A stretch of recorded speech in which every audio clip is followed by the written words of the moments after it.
본문에 하나님이 우리 사람과 맺으신 최초의 언약이 나옵니다. 선악과 언약이죠. 우리가 생각하기에 보통 언약은 또 문서에 기록하는 그러한 계약들은 쌍방 간의 어떤 동등한 수준에서 이루어지는 그런 약속들입니다. 우리가 그렇게 생각을 하는 이유는 지금 우리가 살고 있는 이 시대가 민주적인 시대이기 때문이죠. 국민 개인이 다 각각의 주인된 그런 권리를 갖고 있기에 누구든지 이제 뭐 직급이라든지 직분이라든지 어떤 그런 것들의 차이는 있을지라도 기본적인 주권은 동일한 겁니다. 그래서 계약이라고 할 때, 어떤 약속이라고 할 때는 동등한 입장에서 다 맺게 되는 거죠. 그런데 과거에 또 왕정 시대에, 그리고 그보다 더 이전에 이 태초의 창세 때에 하나님이 사람과 맺으신 그 언약은 쌍방의 그런 언약이 아닙니다. 하나님의 일방적인 언약이죠. 모든 주권이 하나님께 있으므로. 그래서 우리가 그 주권을 이야기할 때에 절대 주권이라는 표현을 씁니다. 절대자이신 하나님만의 주권입니다. 그 하나님께서 사람과 최초의 언약을 맺으셨는데 그것이 창세기 2장에 나옵니다. 이것은 일방적인 언약으로 모든 주권을 가지신 창조주 하나님께서 피조물과 맺으신 것입니다. 이 언약의 내용은요, 하나님의 일방적인 명령이며 또 전적인 순종을 요구하시는 것입니다. 이 언약은, 이 선악과 언약은 지금도 적용되고 있습니다. 모든 인생에게. 아담과 하와 그리고 그들의 모든 후손들에게 지금까지도 그대로 적용되고 있습니다. 우리는 이 법의 적용을 받느냐? 우리는 새로운 구속의 법 아래에 있습니다. 생명의 성령의 법. 하나님께서 그리스도 안에서 새롭게 제정하신 그 구원의 법에 적용받고 있습니다. 저주가 아니라 새로운 복을 받으며 생명을 얻게 된 것입니다. 그런데 우리가 유의하여 볼 것은요, 하나님께서 새로운 구속의 법을 제정하실 때에 그 법의 적용을 위하여서, 새로운 법의 적용을 위하여서 어떻게 하셨느냐? 성자 하나님이신 그 예수 그리스도께서 우리 죄를 대신하여서 죽으셨습니다.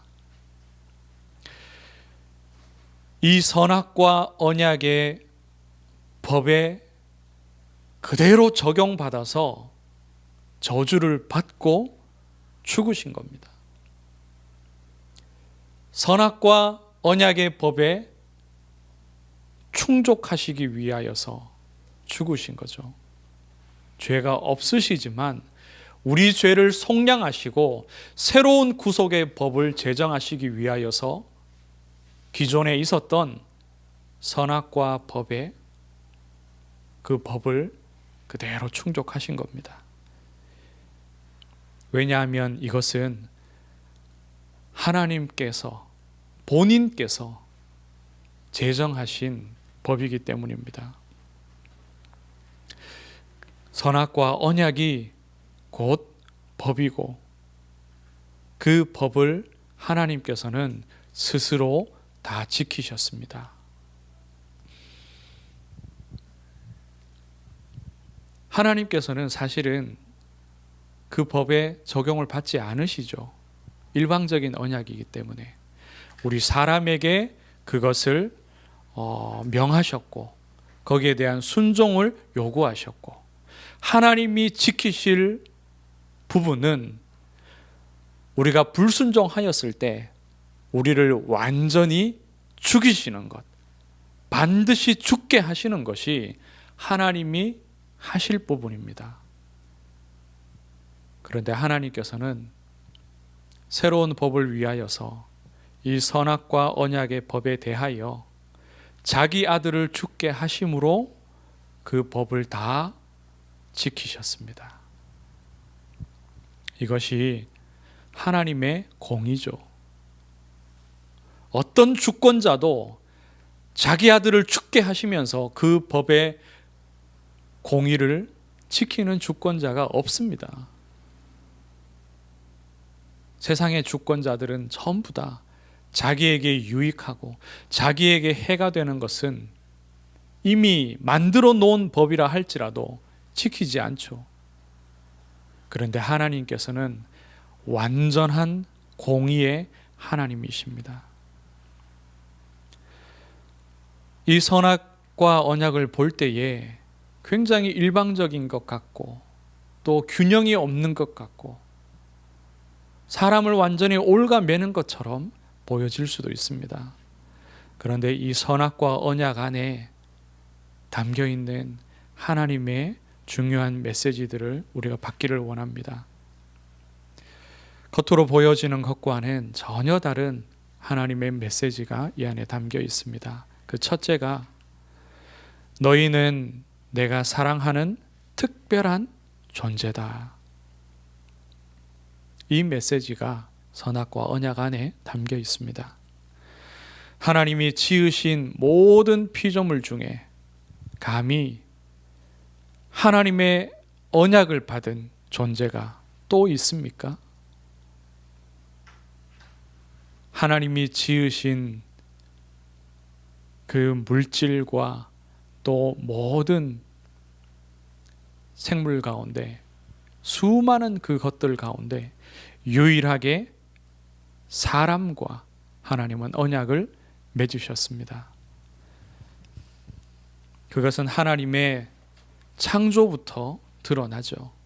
우리 사람을 하나님의 형상대로 지으셨기에 또 지으신 후에 흙으로 지으신 후에 모든 생물들이 흙으로 지어진 것은 동일하나 하나님은 우리 사람에게만 생기를 직접 불어넣으셨습니다. 이것이 일방적인 명령으로만 볼 수는 없습니다.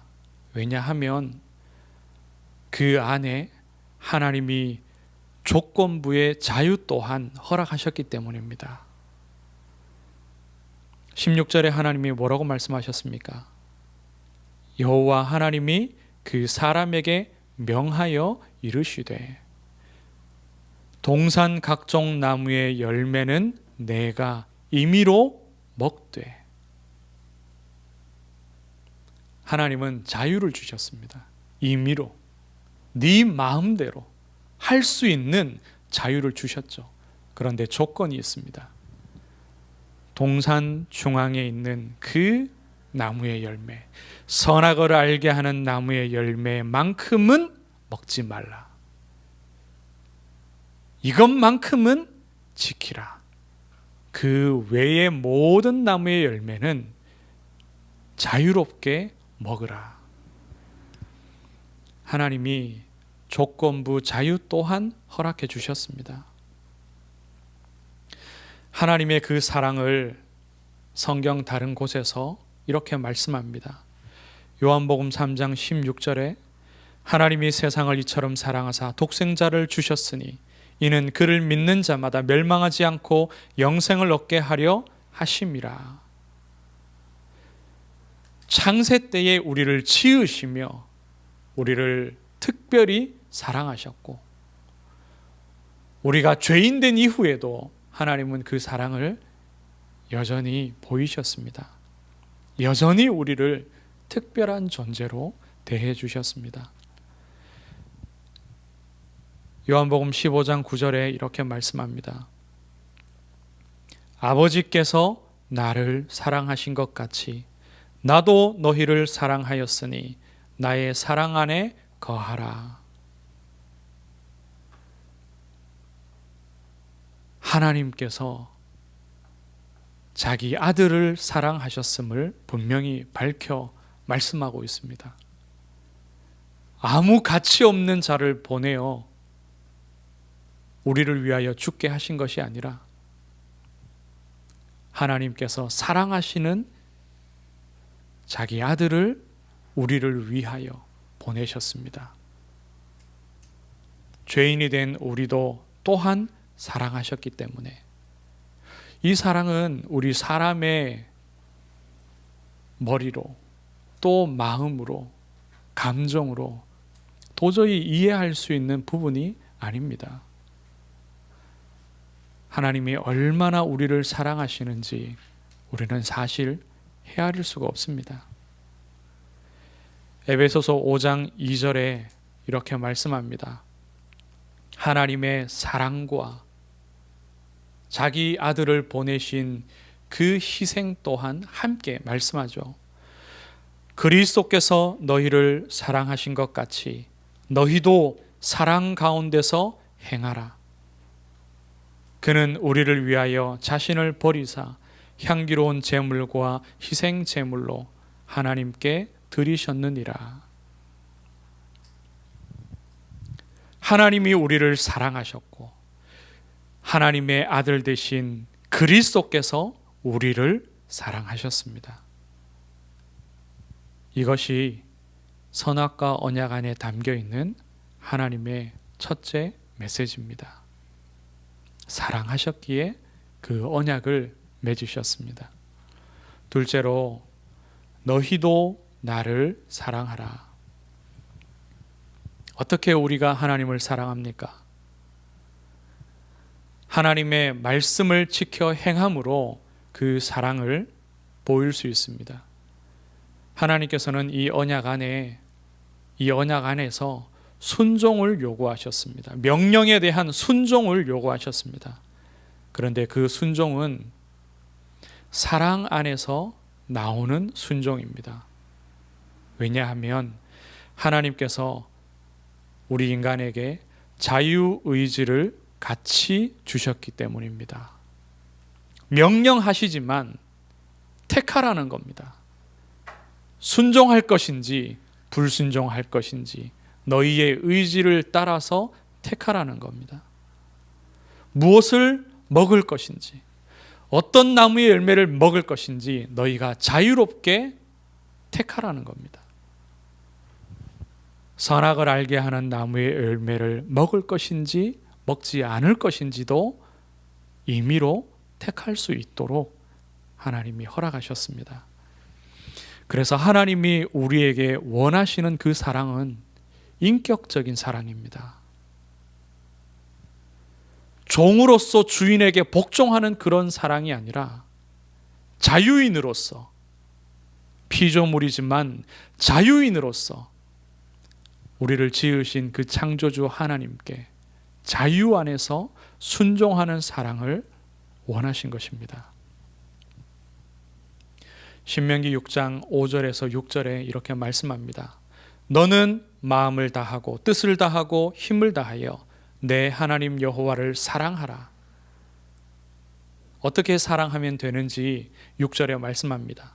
오늘 내가 내게 명하는 이 말씀을 너는 마음에 새기고, 하나님의 말씀을 마음에 새기고 그 말씀을 청종하며 그 말씀대로 행하는 것이죠. 이 말씀을, 신명기 6장 5절의 이 말씀을 예수님께서 마가복음 12장 30절에서 이렇게 말씀합니다. 모든 언약과 모든 법의 첫째 가는 계명이 무엇인지 예수님께서 말씀하시는 부분이죠. 내 마음을 다하고 목숨을 다하고 뜻을 다하고 힘을 다하여 주 너의 하나님을 사랑하라 하신 것이요. 모든 계명을 지켜 행하는 것이야말로 하나님을 뜨겁게 사랑하는 것이라. 사실 우리 인생에게 있어서 자기 목숨보다 중요한 것이 뭐가 있습니까? 목숨을 다하여 온 마음을 다하여 하나님을 사랑하는 것이 모든 하나님의 약속과 계명과 율법의 첫째가는 것이라고 예수님께서 밝히 말씀하셨습니다. 우리가 어떻게 하나님을 사랑할 수 있느냐? 하나님의 말씀을 따르는 것이죠. 우리의 자유의지를 가지고 기쁨으로 순종하는 그것이, 말씀에 대해 순종하는 것이 하나님에 대한 사랑입니다. 하나님께서는 어찌하셨냐? 피조물인 우리에게 자유의지를 주신 그것이 우리에 대한 하나님의 사랑이죠. 하나님의 형상대로 지으시고 그 코에 생기를 불어 넣으신 것이 하나님의 사랑입니다. 하나님을 예배할 수 있고 하나님의 말씀 들을 수 있고 하나님과 교제할 수 있는 존재로 우리를 지으신 것이 하나님의 사랑입니다. 그 창세 때에 하나님의 사랑이 언제 또 드러나느냐? 계속해서 드러나다가 또 한 번 결정적으로 드러난 것이 죄인된 우리를 구원하시기 위하여 그리스도를 이 땅에 보내시고 십자가에 죽게 하신 그 사건입니다. 하나님께서는 창조주의 자유의지로 피조물인 우리 인간을, 그것도 죄인된 우리를 여전히 사랑해 주셨습니다. 로마서 5장 8절에 말씀합니다. 우리가 아직 죄인 되었을 때에 그리스도께서 우리를 위하여 죽으심으로 하나님께서 우리에 대한 자기의 사랑을 확증하셨느니라. 셋째 메시지는 이것입니다. 나를 떠나서는 절대 스스로 살아갈 수 없다. 창세기 2장 17절에 하나님께서 말씀하셨습니다. 내가 먹는 날에는 반드시 죽으리라. 하나님을 떠나서는 살 수 없는 존재로 우리는 처음부터 그렇게 지어졌습니다. 선악을 알게 하는 나무의 열매를 먹으면 내가 반드시 죽으리라. 이것이 무엇을 말씀합니까? 하나님의 말씀에 순종하여야만 살 수 있다. 언약의 관계죠. 하나님의 말씀을 듣고 따르며 그 말씀을 기뻐하고 그 말씀 주신 하나님과 함께 있는 동안에는 살 수 있고, 그것을 벗어나서 그 언약의 관계가 깨어지면 절대로 살 수 없다라는 겁니다. 육신의 죽음이 임하고 영적인 복을 받을 수가 없고 하나님의 형상을 잃어버리게 되어 절대로 살 수 없는 존재가 되는 겁니다. 하나님이 우리를 자기 형상대로 지으시고 우리 코에 하나님의 생기를 불어 넣으실 때부터 우리는 하나님과 함께 있어야만 살 수 있는 존재로 그렇게 지음을 받았습니다. 그렇게 정해졌습니다. 모든 피조물은 각기 살아가는 그 장소가 정해져 있습니다. 그 환경이 정해져 있습니다. 물고기는 물에서 살아가고 나무는 땅에 뿌리를 내리고 살아갑니다. 새는 공중을 자유롭게 날며 살도록 그렇게 지어졌습니다. 사람도 그러하죠. 땅에 발을 딛고 공기로 호흡하며 살아갑니다. 그런데 사람은 영적인 존재입니다. 하나님의 형상대로 지어졌습니다. 그렇기 때문에 하나님 안에서, 영이신 하나님 안에서 그 하나님을 예배하며 하나님의 말씀을 받으며 살아가도록 지어졌습니다. 하나님의 사랑을, 하나님의 은혜를, 하나님이 주시는 복을 계속해서 받으며 살아가도록 지어진 겁니다. 이것을 신약의 예수님께서는 이렇게 비유했습니다.